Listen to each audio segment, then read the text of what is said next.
आई. आई म्हणजे काय?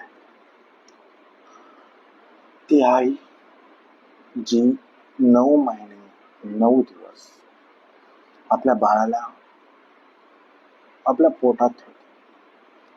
असंख्य यातना तिला होतात, तरी पण ती आपल्या मुलाला जन्म देते. ती आई जी आपल्या मुलाला जखम झाल्यानंतर तुमच्या आधी जर कुणाला अश्रू येत असतील तर ती तुमच्या आई नाही.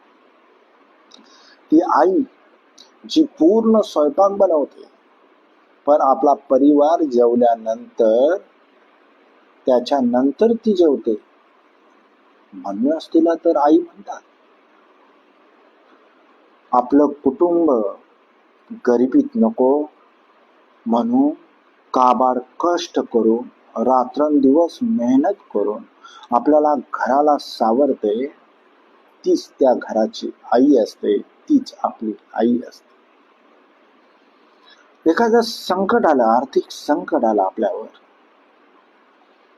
त्या संकटाला सामोरं जाऊन काही क्षणात आपल्या अंगावर, म्हणजे महिलांचं जरी दागिन्यावर प्रेम असलं तर आपलं जेव्हा परिवार, आपलं घर जेव्हा संकटात असतं तेव्हा ते काही क्षणात आपलं दागिनं घ्या, म्हणजे दागिनं गहाण ठेवा, पण माझं कुटुंब वाचलं पाहिजे या मताची आई,